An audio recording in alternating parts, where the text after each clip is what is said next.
Hey everyone, welcome to the next video. This video is actually going to be going over a first-person VOD of Caps playing during MSI. G2 was able to 3-0 TL, and there's actually a VOD of Caps playing.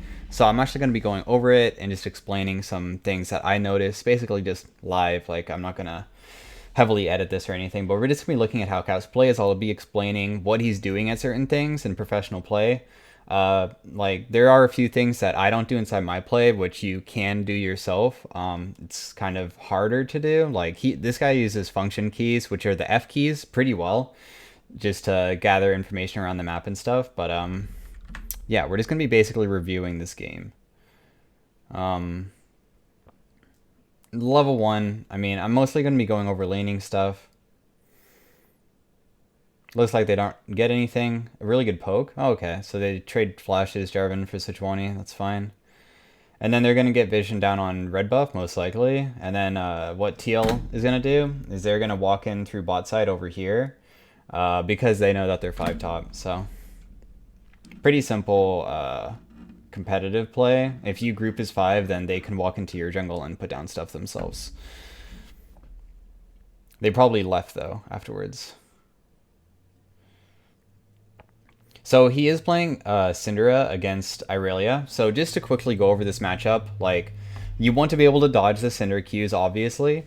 And to dodge abilities, there is some special things that you can do, special ways of like moving your mouse. But we'll quickly go over it. I did quickly go over this VOD, so there is some stuff that I know. So the first thing is that when he's walking to lane here, I'll use my mouse just to like show where certain people are. A very common thing that will happen is when you're running back into lane as a melee champion and you don't have something. Like if he's Orianna or something, then Orianna can obviously queue to trade with the Syndra as you're walking back into lane. But in a case that you're a melee champion, the Syndra, in my case, I might step up to do this, and lots of players do within high elo, because you can basically get off a queue for free, which is you step up this way and you queue right here. So as you can see, Caps will actually walk backwards just for a moment, and he didn't go for it, but the reason why he actually clicked backwards there's a reason why he clicked backwards. That's like how important that one click is, because he knew that there was a potential that Syndra could queue right here as he's running back in a lane, because it's a very common thing to do. So he tries to dodge it and she doesn't go for it, but that's the reason why he did that. The next thing he does is basically his main goal is just to dodge Syndra Qs for the most part. When Syndra Q is down, he just gets 4 stacks and jumps in because Syndra Q is down. It is the like different Irelia though. In the past, you would get 4 stacks. This is why Irelia was changed, by the way, because she would have full 4 stacks right now, which was the old Irelia. That means you had fully stacked passive, and you can just auto attack and you would just win. So they changed it because it was so broken. You actually could not win level 1 no matter what. So now like he would still need to kill 1 more creep before getting fully stacked. But he's able to get a pretty good trade-off. And Jensen actually misplays here. He used his Q like on top of himself for some reason. He could have probably gotten a pretty good trade here if he actually queued a better direction. If you pause it right here, if he queues on top of him rather than here, he can run forward to dodge it, but that puts him even deeper when he has 3 caster creeps already on top of him. So it was kind of a misplay by Jensen. This Q should have landed no matter what, but he's still able to get some auto attacks off. But overall, I'm pretty sure Caps was completely fine with that trade. The trade overall is just because, I mean, Syndra can have a really, really bad time against the Irelia if you're able to burn a lot of HP early, because if you ever land a stun as Irelia versus a control mage, you normally can get a big chunk off or even kill them. As you can see, he's using his F keys here. He's not even clicking on the minimap. That's another thing. Like, he's using his F keys to be able to look at the minimap all the time. It's super convenient. Oh, okay. So this is actually a super smart thing. I actually have never done this before, but I think it's so smart to do. What he does, I mean, getting your Q off as Syndra, as Irelia to last hit is very common, right? So he's going to last hit the creep, and now he has no more creeps that are low HP to go to, so Syndra can probably land a Q here no matter what. So when she uses her Q, he actually can't get away from this. Also, he was able to get an auto attack in before he went out, but he used his Q to put it onto cooldown. Even high elo players, including myself, would not put my Q on cooldown just to get away from a Syndra Q. And it's super simple. This is not a like, you can easily understand like why you do it. He uses 20 mana, 13-second cooldown, just to make sure he doesn't get hit by a Syndra Q, which is extremely beneficial. I think that was so smart by him to do. And he was able to get another auto attack off on him, so playing the lane extremely smart. I definitely will be like, if I ever play Irelia more, I will be thinking about that, like in the future, like going in on someone. It doesn't matter what champion it is, Orianna, Syndra, Ahri, and using your Q to just get out, even if it's not going to reset. I think that's so smart.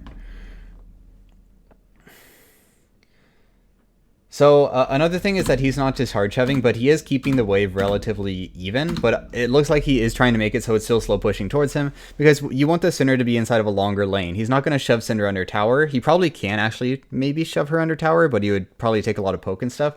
But if he has the lane pushing towards him, it's easier for him to not only get a kill, but also for his jungler to gank and not get ganked himself. So he's just trying to threaten right now. So like when Syndra is walking up for stuff, he's thinking about if he actually wants to queue in on these creeps. Like he's trying to keep up his stacks. So whenever they're about to run off, he's looking. Like this stack might come very low. Yeah, you saw that the stack was about to drop and he refreshes it just by going to minion. That's his main reason for even queuing a minion. He could have queued that at any point, but he's waiting for the stack because he wants the stack to last as long as possible. So then he's looking at this creep, obviously. He has 3 stacks. If he lands everything, that means that he's gonna have all the stacks ready and he can just fight her. But it was a pretty obvious one. I mean, the Syndra knows what's gonna happen. I would be thinking the same thing. This guy has 3 stacks. I see how many stacks he has. Irelia shows how many stacks she has. So if I was a Syndra, I'd be like, all right, she's probably going to go onto this minion, and he just gets stunned and he can't follow up because of it. He still landed the stun and everything. Now he's just looking to see if he can still hit him, but nothing really comes of it. Only used 1 health pot so far though, and I mean this is a pretty scary lane for Syndra. Ultimately, I think that if you want to play like a lane like this in a 1v1 scenario, Irelia versus Syndra, you have to think of it as, will Syndra ever beat Irelia? It's a possibility, but in a straight 1v1, Irelia should always win. So that's why this is a very scary lane for Syndra. So it can snowball out of control, and that's actually what happens this game. It snowballs out of control.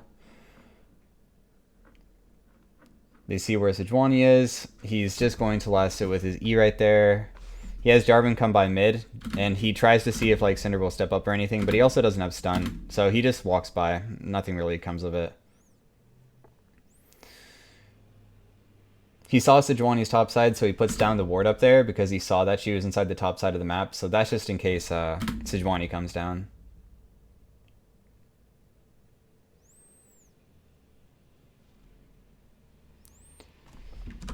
So Syndra, so basically the lane, how the lane is going right now is it's slow pushing towards him, and Syndra needs to fix it by shoving this whole entire creep wave in.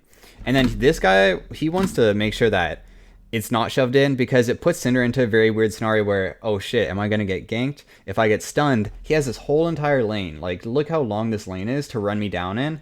So it creates a really awkward scenario. So he's trying to, in professional play, you try to make your opponent as uncomfortable as possible, and that's what he's doing right here. So he's actually going to, like, Syndra used all of her abilities. She used Q, W, and E here. So he's going to let the melee minion crash, and then just hold these. Like, he doesn't even auto attack it. Okay, so he auto attacks it once. But what he did here is he created a freeze to make it so Syndra, this is still slow pushing towards him. So if Syndra leaves and recalls, she will miss a lot of creeps if she recalls. So she actually needs to shove this out before she can even reset. She has to, which is why she stays. I mean, that's the whole entire reason why she stays. She needs to fix this wave before she can recall.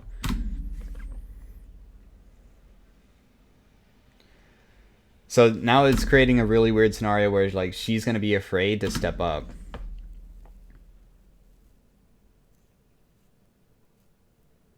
He missed his stun. If he misses his stun, then he can't win at all.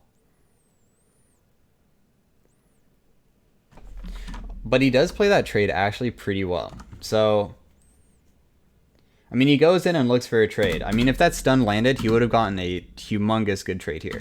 Another thing, make sure that he didn't use his W. It does not block magic damage. No reason to really use it. It would be a pretty big waste. And not only that, but his mana would be, he would basically go completely in. He's saving Corrupting Potion, and he has Time Warp Tonic, so when he pops it, he gains back a ton of HP, 95 HP, so it looks like he's really low, but he's actually not. And then what he does is, he has this creep here that he can go back to, and he actually decides to just get some auto attacks off on Syndra, knowing that he can always just pop back to this minion, no matter what. So he's able to once again dodge away from a Syndra Q, and was able to get another auto attack in. And it's these little tiny trades, you need to do these little tiny trades. Like, inside of a competitive game where you're against a super good person, you have to basically stack up little tiny wins over and over again until you finally get that big kill. Because if he didn't do that, maybe down the road, Syndra is going to live with 100 HP, but there was maybe opportunities where you could have made that person 100 HP less if he actually went for these tiny trades. It's super important inside competitive play to get as much of a tiny lead as you can.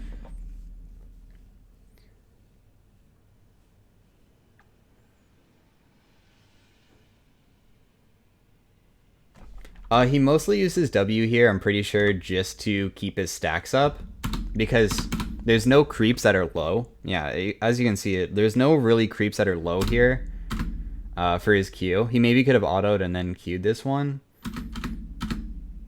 but I'm pretty sure he mainly did that just to get the stacks. He has one more Corrupting Potion. As I said, he has Time Warp Tonic, so he actually is not that dangerously low when he pops it. Syndra also has Barrier. She does not have Ignite, so he should be pretty safe.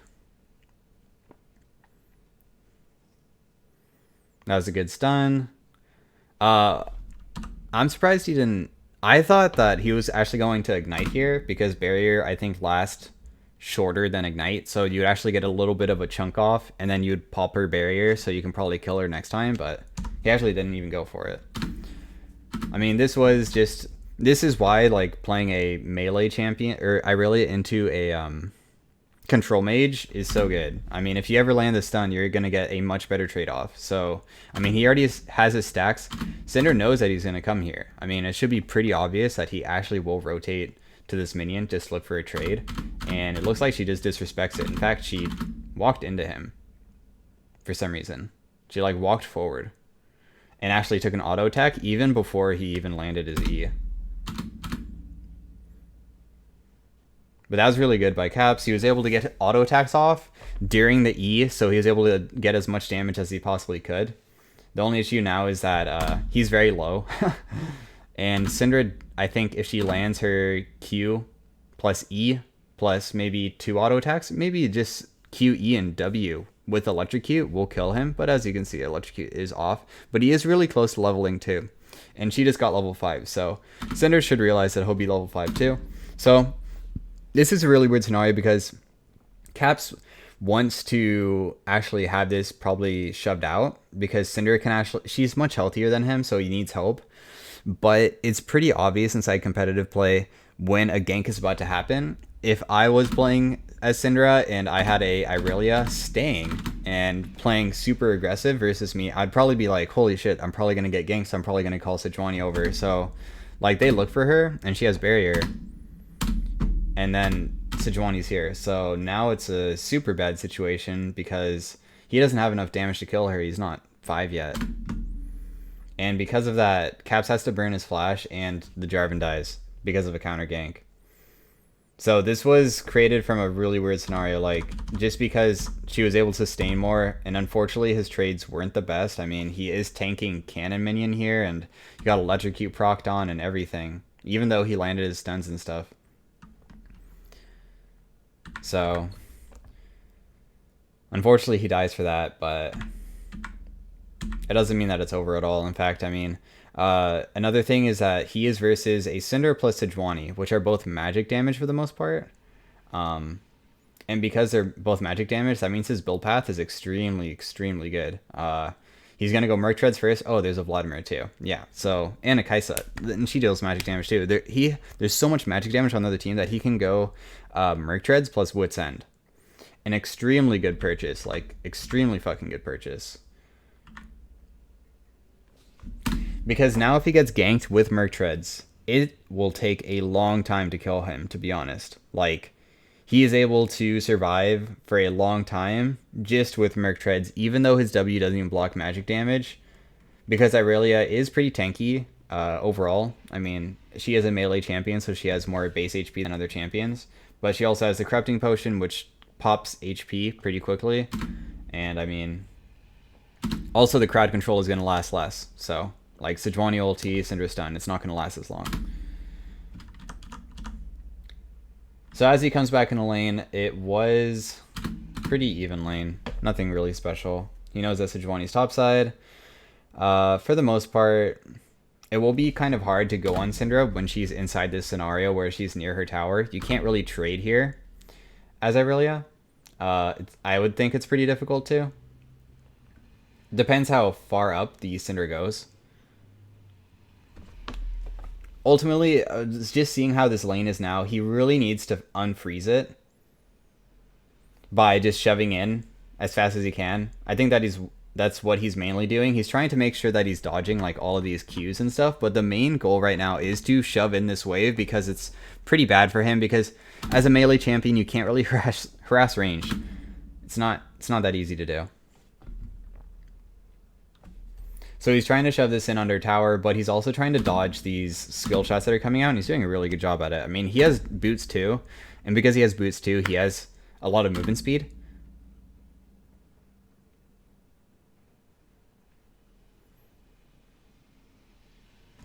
That was really good.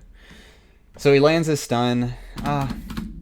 This is the whole entire issue. You see, even with an extremely fast, he lands a stun. He lands the stun, and he goes in and is able to Q out almost immediately. The tower shot still goes. That's the whole entire reason why he needs to shove out this lane, because it's just too difficult. Syndra just uses her ulti just because she wanted to poke him, I guess. But there's a plant that spawns. He's actually really smart for, like, he had a plan in mind, I think, from the very beginning to get that plant. I'm pretty sure they time like when plants actually spawn. Maybe it's the 6-minute mark. I'm actually not sure. Maybe someone in chat will know. But he had a plan in mind to actually look for this plant. I think it's pretty obvious because you can see that he's already heading up. So he thought of this not now, but he had this plan in mind probably from the very beginning, like to go get some HP back. Because you don't just stand in lane and just sit there and just wait. You don't just do that. You have to do something after you push. Like, I don't know, you can even try to take raptors. You can go look for vision, enemy vision, clear some pink wards, anything. There's so many options to do. And so having a plan in mind as you're starting to do something, like thinking ahead of what you want to do when you actually push in a wave under tower is extremely important, because that just gives him a bunch of free HP here. Now that was basically 2 corrupting pots worth of HP to make him pretty healthy, and now he still has 2 left. So he does not want to hard shove under tower, which is why you see him just like trying to last it, like really hard last it. Like, let's see that first creep. I think he didn't do it on the first creep. Oh, he did actually. That was pretty good. But you want to last it because he doesn't want to continue shoving it under tower, because that's when it creates those weird scenarios, right? You want to have enough room in the lane that you can actually fight her. If this starts slow pushing towards him, then he'll be able to fight around here, because you can't fight under tower. It's not possible as a melee champion. So he's actually going to very hard last it. As you can see, the creeps, these 2 creeps that are like throwing their minion thing would kill it. So he actually Qs it like at the last possible moment just to make sure that it does not push. Once again, he does it again. He's trying to make sure that no matter what, it will not shove towards the Syndra.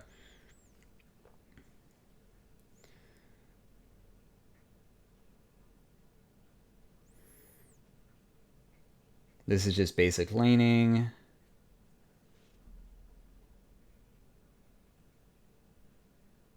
He has all of his stacks now. He might look for his stun,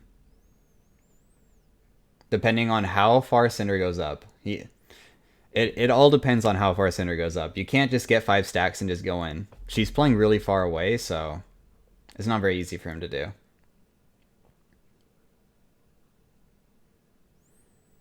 He stepped up there because he was actually going to look for a stun potentially to stop her from getting this cannon. That's why he stepped up, but as soon as it actually landed, he just backs off.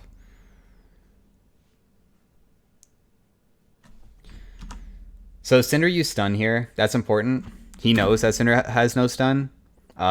Professional players always time everything. Like, you have a mental timer of like when something's going to be down. So that's like, I think 14 to 16 seconds about. It's a pretty important timer. Without Syndra stun, if he gets stunned by Sejuani, he could probably just run away and he'll be fine.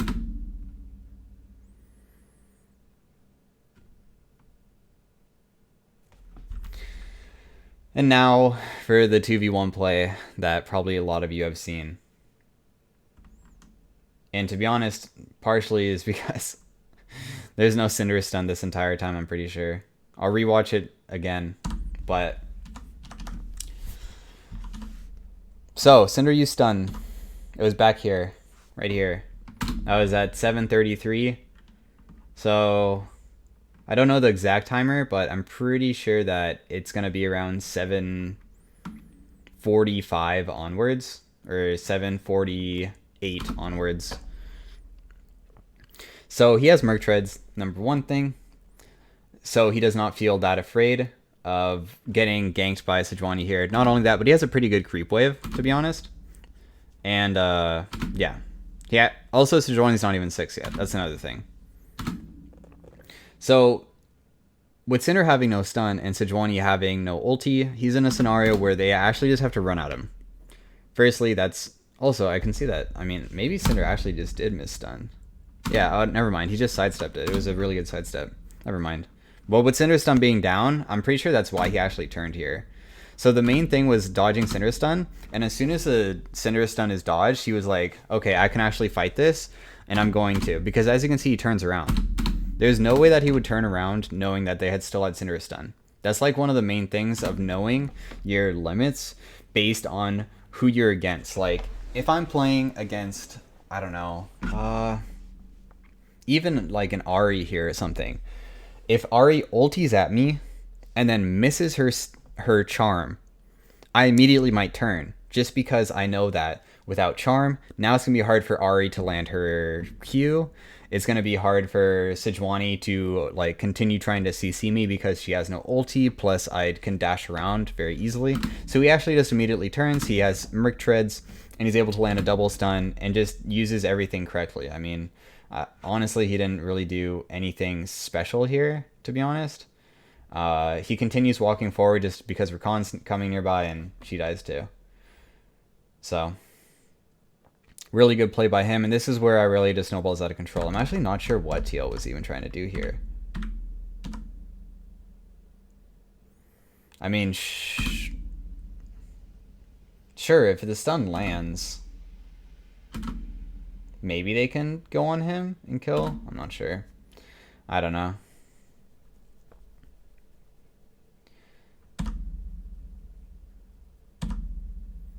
They should just back off immediately after missing. Or like Sejuani should Q first, and then the Syndra should stun. The Syndra should stun during the...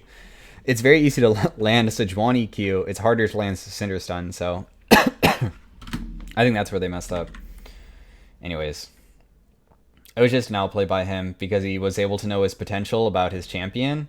And, I mean, when you need to know the limits of your champion extremely well, and he knows that limit through just being able to understand that when they don't have crowd control to CC him, he actually can just win. He has way more consistent damage. He's a bruiser and an Irelia. So because they're both dead, he immediately roams top, probably because he's being called to. Unfortunately, you can't hear comms in this. There's no comms. I wish there was. But he's probably being called top by his top laner, saying that we can probably dive this guy, and maybe he even has no flash. So his top laner just tries to get him low, and then his top laner uses ulti only to get his pool, by the way. That's the whole entire reason. So as soon as he pools, then Irelia can easily help him clean it up. So now it's just completely snowballing out of control. Through mid was able to roam top. Mid was only able to roam top because they died mid. Mid probably would not be able to rotate top because of that. And not only that, it looks like they're going to get Ocean Dragon. And I've explained this inside multiple of my videos. When you have Ocean Dragon, it is a humongous like benefit for laning phase. Extremely good. You basically win laning off of it. So the lane is slow pushing back towards him. I'm wondering if he's going to freeze it or if he wants to just continue pressuring. I mean, because he just cleared all those, then probably not. He does have a Negatron Cloak now, so because he has a Negatron Cloak plus Merc Treads, if Sejuani ganks him, you thought that it was hard to kill him before, it is going to be much harder to kill him now. Okay, so he is like kind of freezing it. He was able to trim it a little bit, but he is trying to continually freeze it because it creates a scenario where Syndra, you see how far away she has to play because she can't step up that easily and she has to use her Q to last at minions. And eventually it's going to be pretty hard to actually last at some of these. So he's going to go get blue buff. He just lets these enemy creeps kill his creeps. So Syndra actually lost 2 melee creeps there.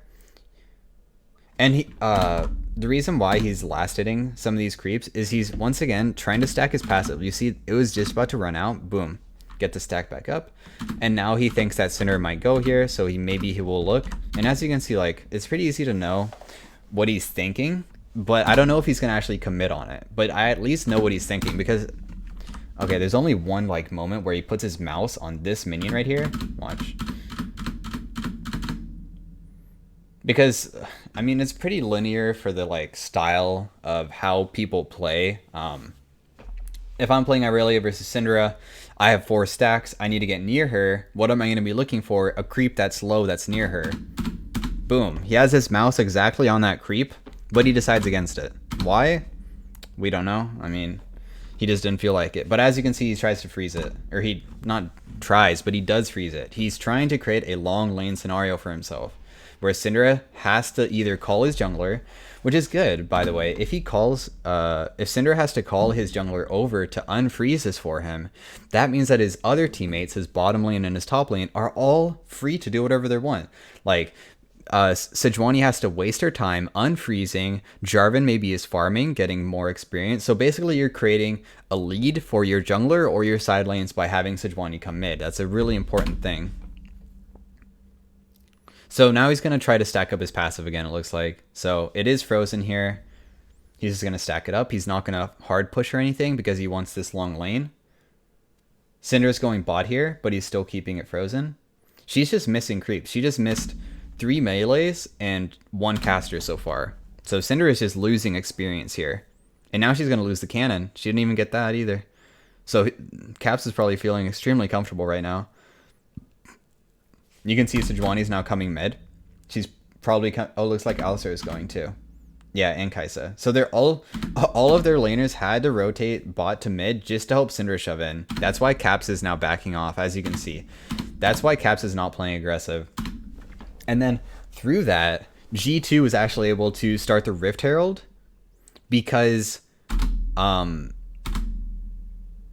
I mean, they mostly started it because Caps had pressure on mid, and not only do they have vision control, but they also have they know that's Sejuani's bot side, so it's uncontestable, and the chances of them just checking it are pretty slim because they're focused. TL is very focused on, yo, we need to shove this in to help our mid laner out. So that's, look how far away he's playing. He doesn't want to get dove either because they all could be mid here. So he's playing very safe because they're just getting something for free. He's going to miss 4 creeps here, but he's still getting experience. He's staying within experience range. And then as it gets low, it looks like he doesn't really care anymore because they can't actually loop behind him. If they all jumped over the wall right now, probably couldn't kill him. He was more afraid of right here. If he was like here, let's say, if they all looped around this way, and then they could get near him before the creeps died, so the tower wouldn't be shooting them yet. That's the main reason, I think, why he even stepped up here. So as soon as where the creeps are starting to disappear, they can't loop up and get near him, so then he feels safe enough to last it the last 2. And then, so G2 is able to take the Rift Herald for free through top and mid pressure, and TL, I mean, are in an extremely bad spot. Even with Sejuani being nearby, you can see he's not even afraid. Like, he also has Jarvan nearby, too. He's probably talking about that. I mean, just looking at his player cam, I'm pretty sure he's saying something around here, because he is saying something right here. He's probably saying that he's probably going to fight, because he knows that Jarvan's nearby, and he knows that they win 2v2 extremely hard, just because, I mean, he has so much MR. That's actually the main reason. It being Irelia, plus having so much MR this early. They aren't able to kill Orillia. Literally, they can't. And especially in a 2v2 scenario. So lands the stun, is able to get pretty good poke off, and then they get her flash, and that's all they want right here. And they, TL, for some reason, like, why do they step back up? I saw this earlier. I have no idea why these guys step back up here. Because Syndra just used her flash and barrier. Yet, now she steps back up. Jarvan has ulti, by the way. So, that means if Jarvan ultis Syndra, she can't leave. They were able to, like, get some poke off on her. Like, barely, but she didn't even use Corrupting Potion. Irelia didn't. She uses it right then. Really good discipline to actually, like, not use it until the fight actually breaks out. But yeah, they just immediately go on the Syndra, who's flashless, and try to burst her down. She does have stopwatch here, so she is able to stall a bit, but there's just not enough damage for them to actually kill. I mean, it was super close nonetheless, but I still think that it was not a very good fight to take, personally. At best, it would be a 1-for-1. If Syndra was level 9 here, they might have been able to kill. Because Syndra, okay, when Syndra has level 5 Q, deals more damage. That's another thing. I still don't think it's very comfortable fighting this, though. I'm not so sure. Syndra also kind of wasted her barrier here, as you can see. That's a full HP barrier. She used it when there was no damage. As you can see, he damages, ultis, Qs, and then the Q already went off. And then she barriers, and the barrier didn't do anything. So if she had barrier at this fight, maybe she would win too. But with having all those summoners down, I think it wouldn't have been worth to fight it. So once again, now so they just kill Syndra again. So that means that now he has a wit's end. So I mean, this game is not going well for them at all, because now Irelia is going to literally be they'd have no way to kill the Irelia, like stop the pressure of playing against Irelia. There's just no way at this point. As you can see, Syndra's actually trying to just clear wards, and boom. As soon as she gets stunned, she does not have tier 2 boots, by the way. You can see up here, she only has a Ludens plus a broken stopwatch. That's not going to do anything. So he actually just dies for that. Like, just straight up. Caps is so strong. He has tier 2 boots, so you can't run away from this. I'm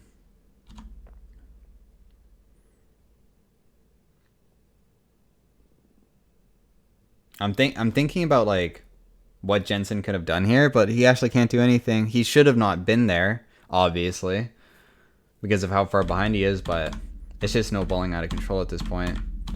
I'm gonna just skip ahead a bit, just see if there's anything else that's even...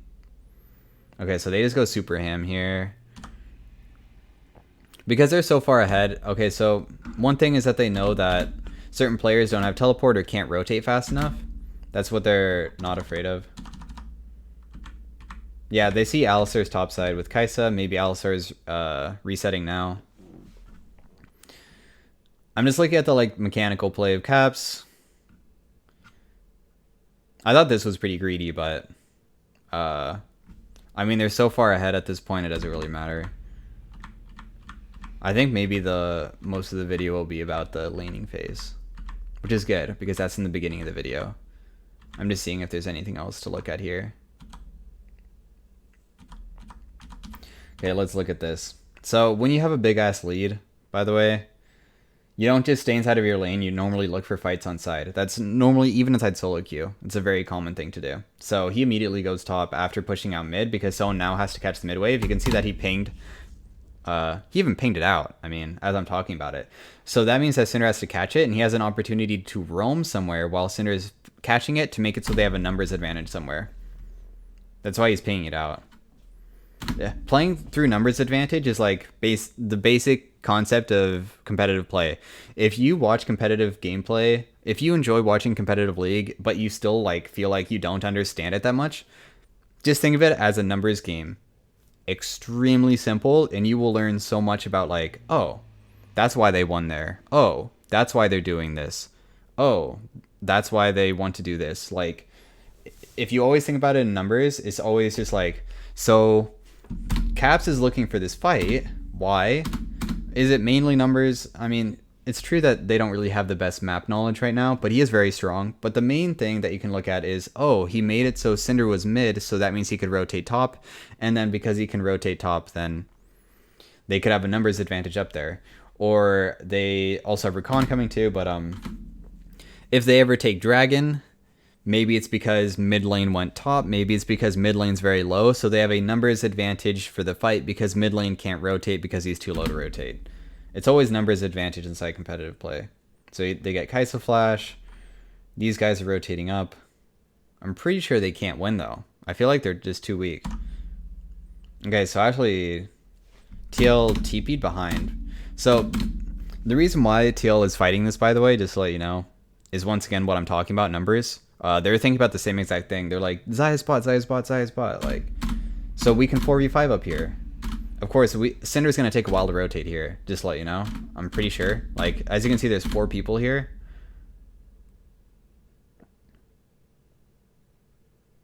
Yeah, so they just try to scrap it. Yeah, you can see now there's 5 people. So 5 people top. So that's why Caps didn't want to fight, by the way. He just backs off. Every man for himself.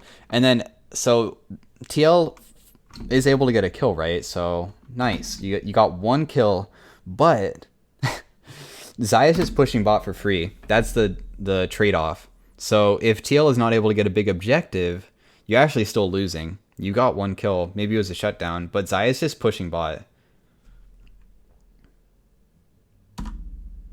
So they're paying attention to Syndra recalling here, I'm pretty sure.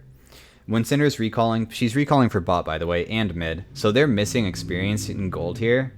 Syndra didn't get anything for this, so she actually missed out, unfortunately for her. Syndra probably reset here, so Caps is actually looking. Oh wait, no, Syndra didn't reset yet. She will reset though, I think. She probably reset. Yeah. Since Syndra's missing, she probably reset here. I'm pretty sure. I would be thinking the same thing. So because she actually stayed. Yeah, okay. Dang, they have so much good patience here. Why did Syndra show?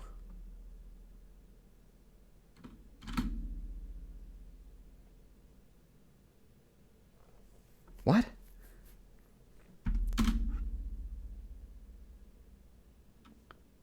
Why did Syndra show? How did stun not land either? Whatever. They're playing it very slow here because they don't want to just like go into a 4v5, by the way, because Nico's dead. Or it's a 4v3 actually. They're just playing with TL basically. And TL's not pulling the trigger, but I think that they already used some of their ultis. Like Sejuani doesn't have ulti because she used on Nico and stuff. So they were just playing around with them. Really good on G2 to not like just pull the trigger though, as soon as they don't see that Syndra's. When they see Syndra's like not around, they didn't just immediately go in. A lot of like worse teams, I guarantee this, like G2 is a top tier team. I mean, you can see that they're clearly probably the best of their region, right? If this was, I don't know, like say maybe Clutch, FlyQuest, Optic, those types of teams, they make the mistake of like doing something immediately. Like right now, they would be like, Syndra's not here, go, go, go, go.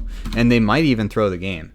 So this is really good on G2 to actually play extremely patient, but still like pressure them.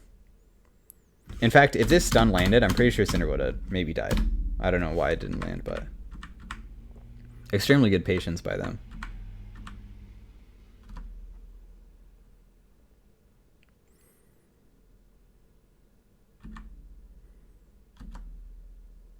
Okay, so there's a fight going on mid. Syndra has no stun here. She used it. Not sure. I wonder why they went so hard here. Sejuani has no ulti. Oh, that was close. Close stun. So Sedge has no ulti. That's a pretty important thing, by the way. And then Nico lands a 3-man snare. Alright, so that's basically how it all starts. Seeing a Nico 3-man snare, they have Rakan, they have Irelia ulti, they have Jarvan EQ, and they have Jarvan ulti. So Irelia ulti, everybody basically dies. I think Alistar, I watched this over a little bit. Alistar pulverizes the ground, doesn't hit anyone.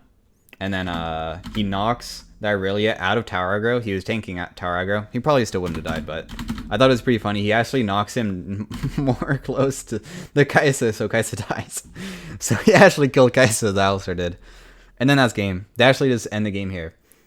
So yeah, I hope you guys enjoyed it. I mean, I enjoy watching competitive, and watching first-person competitive is not normally something that you can do. Normally, tournaments don't have a first-person perspective, so being able to look at what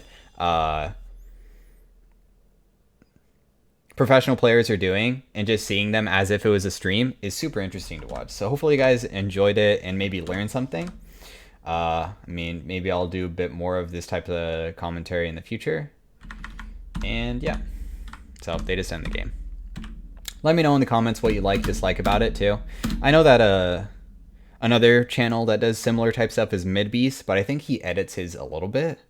Not sure. But yeah, just let me know in the comments what you liked and disliked about this video if you're still with me. I know a lot of people probably quit halfway through the video anyways, but hope you guys enjoyed it, and I'll see you guys next time. Peace out.